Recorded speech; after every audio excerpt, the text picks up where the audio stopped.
Hello and welcome to the 31st Developer Diary for Victoria 3. Now, previously we've been looking at some UI and UX elements, and a lot of people, I feel, have started thinking that maybe the Dev Diary is coming to sort of wrap up somewhat, as there's not so much in the way of mechanics being discussed anymore, and there's a little inkling of feeling that we're getting to a big announcement of a release date, perhaps, and that's pretty hype. If that is true, then awesome. Whether this dev diary is going to make you change your mind or not, I don't know, because this is mechanical. We're not just going through many aesthetic changes until release. We have got some more mechanical things in the way of journal entries. Now, these are interesting, right? I've read through this dev diary and I just want to get a little bit of an opinion across first before I read through the dev diary. In previous Paradox games, there's been a multitude of different ways that the games have tried to bring flavor and meaty, lore building, and flavor is probably, it's the best word. I should have just stuck with flavor. Previously it was like missions. You got your 3-button missions in EU4, and then that changed to being a mission tree. We have focus trees in Hearts of Iron. We had a mission tree in, of course, Imperator as well, and the decisions menu there as well. And in CK we have the little drop down thing telling you stuff that's happened. I can't remember what that's called, like a lens menu or something. And there's a lot of events that go on as well, and it seems like the journal entries are kind of the next evolution of those systems, kind of rolled into one. And it's intriguing, and it's going to take a little while for people, I think, to wrap their heads around it. And I think it's going to take a little bit of playing with it, but it looks like it has a lot of potential. So let's jump in, let's have a look and see what we think about journal entries. Hello, and welcome to this week's Victoria 3 Development Diary. My name is Daniel, and I'm the content design lead for the project. Today we'll be looking at the first look at journal entries. So here we go.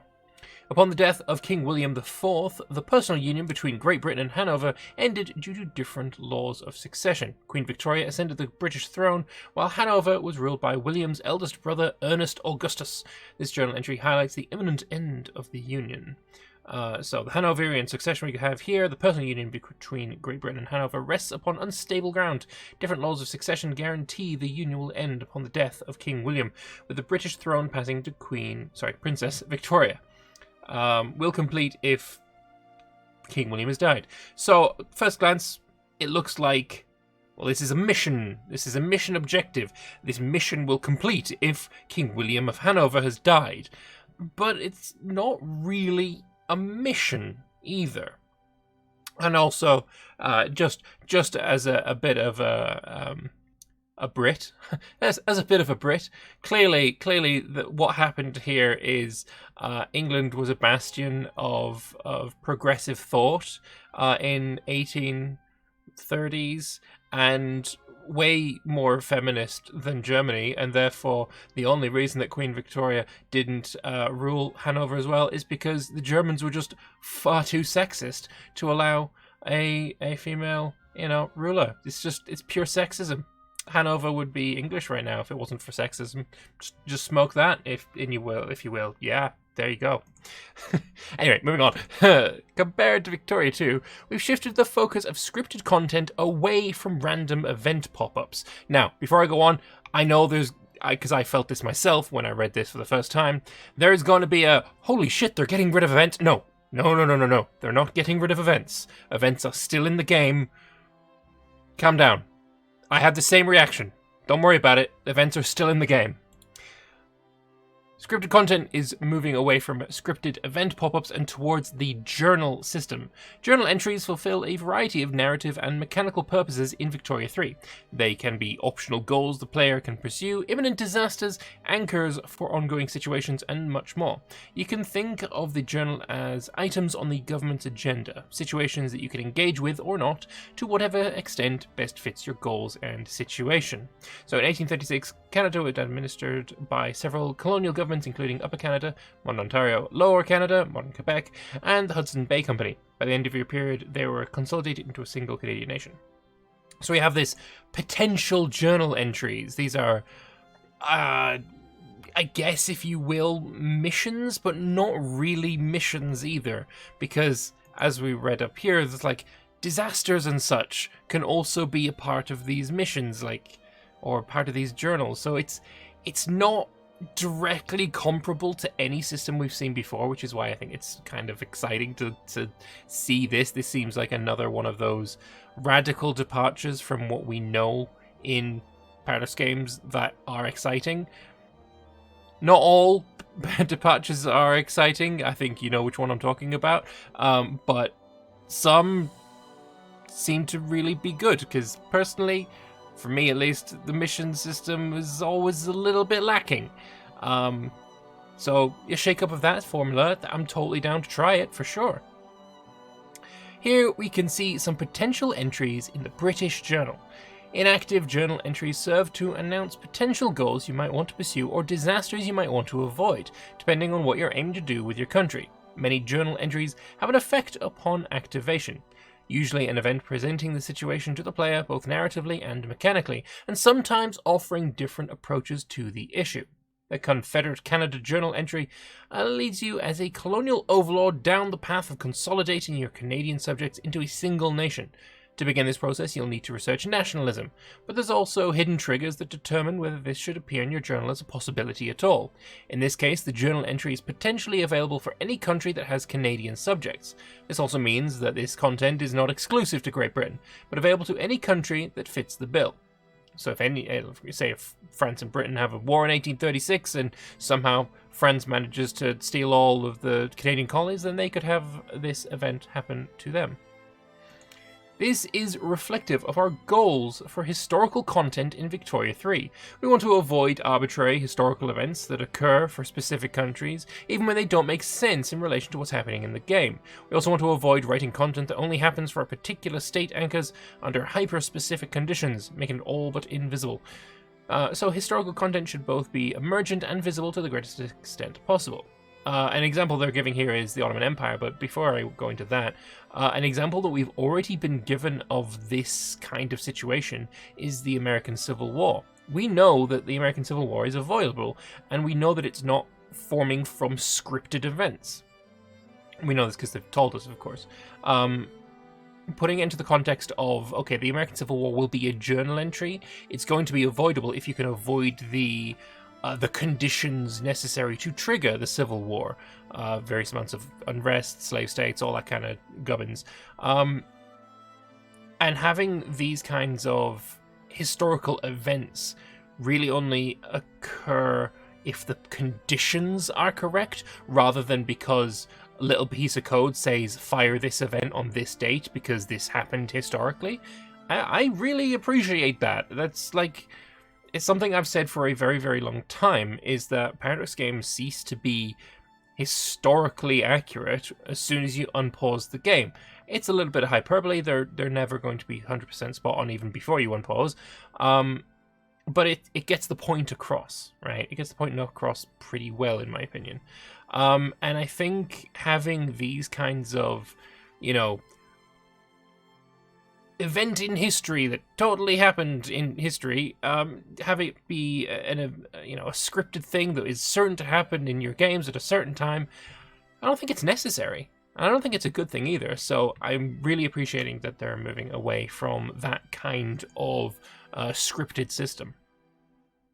The Ottoman Empire was in a period of steep decline by 1836. Despite attempts to modernize the country, it was not able to retain its dominance and fell to the wayside of history, eventually collapsing to nationalist movements and the machinations of the great powers. In Victoria 3, you have the opportunity to steer history in a different direction. How would an Ottoman resurgence affect the world? So here we have the Sick Man of Europe journal entry, Tanzimat urbanization, Tanzimat education reform, Tanzimat separatism. Probably should have looked up what Tanzimat means, because I've no idea. Complete 4 Tanzimat journal entries for the Sick Man of Europe as well. I've never heard that word before in my life. Apologies. But if 4 of these journal entries, I assume these ones, all trigger, then it will trigger the event, the reorganization. If time runs out, you're the dead man of Europe. So, I mean, good luck, and you should probably do this, because this sounds way better than this does. But yeah, no, it's cool. There's interesting things happening. I like it a lot. Though we certainly do have some nation-specific content. Above we can see the Ottomans are dealing with the Sick Man of Europe journal entry series. There are quite a few features a journal entry can have. Progress bars can track completion or failure of journal entries based on specific variables. Journal entries can also have a timeout, which might have an effect when it expires. In this case, a very negative consequence for failing to reform the country. In other journal entries, we use timeouts to create limited time opportunities that you can take advantage of if you're willing to commit to a goal. Additionally, there are pulses that can be added to journal entries that have effects on a monthly, weekly, or yearly basis, and we can use these too. For example, measure that a set of objectives has been true for a certain amount of time. All of this is entirely written in our scripting language and is therefore extremely moddable.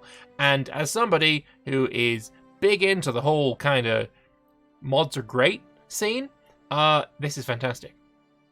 I want to see mods for Victoria 3, and I think from what I've seen of this journal entry system so far, narrative-based mods are going to be really benefiting from this, and obviously my mind is immediately flickering over to Anbana and the Anbana Victoria 3 mod that is going to be made.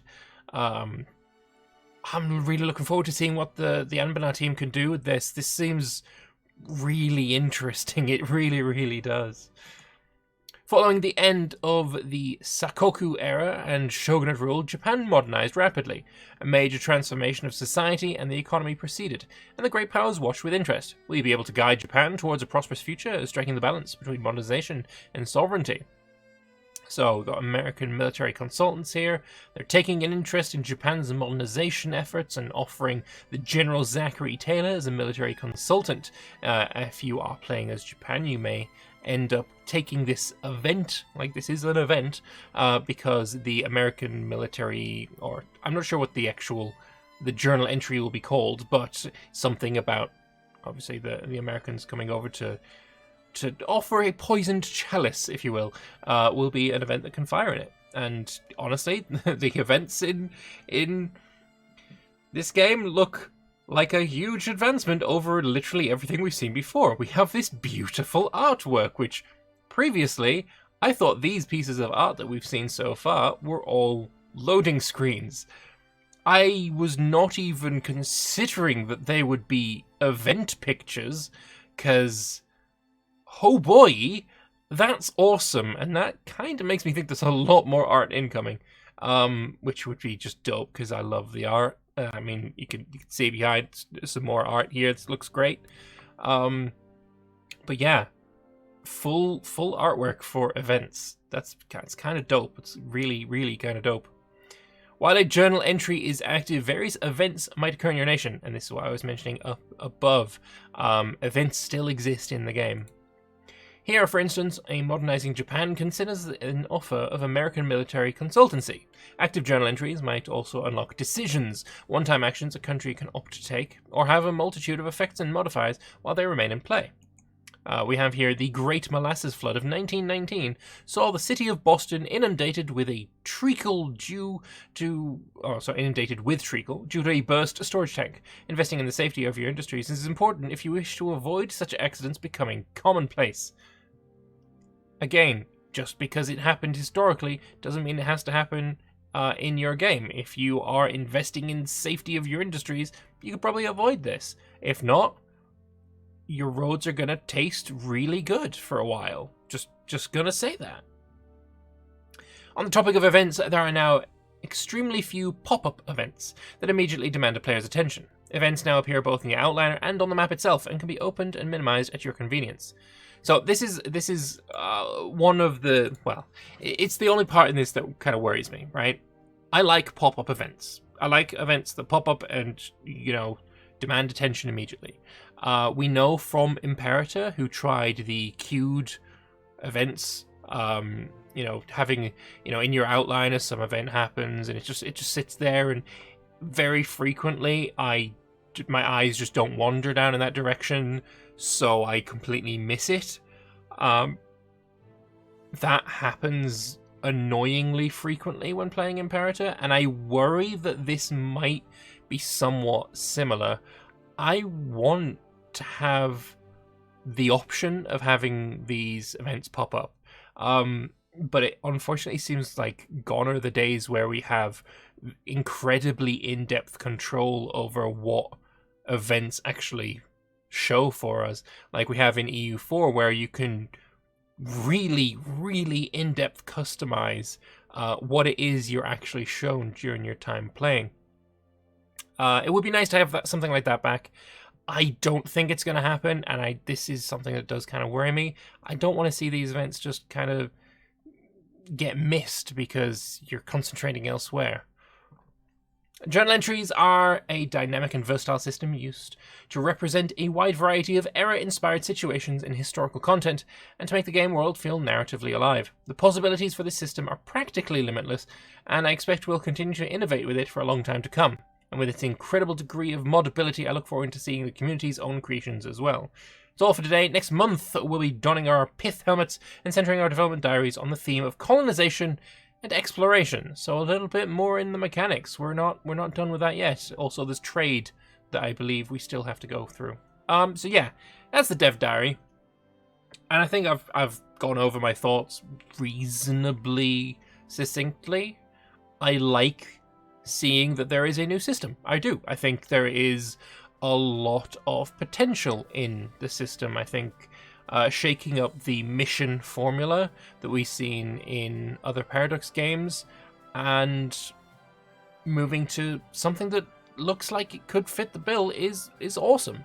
I don't think this is a downgrade from Vicky 2, because the decisions menu in Vicky 2 is awful. So yeah, I'm looking forward to seeing where this goes. I think this is nice. I just hope there is a bit of customizability when it comes to showing what pop-ups you can choose to see. Because if I could just choose to, you know what? All these pop-ups that you're putting in the outliner, just throw it up on my screen. If I can choose that for myself, even if it's not the default, I'll be a very happy chappy indeed. But let me know what you guys think. Let me know in the comment section below your thoughts on the journal entries in Victoria 3. Do you like it? Do you not? What are your thoughts? Let me know in the comment section below. I always make sure to read them. And I will see you for the developer comments, because I imagine there's going to be a few more this time in a few days. Bye-bye.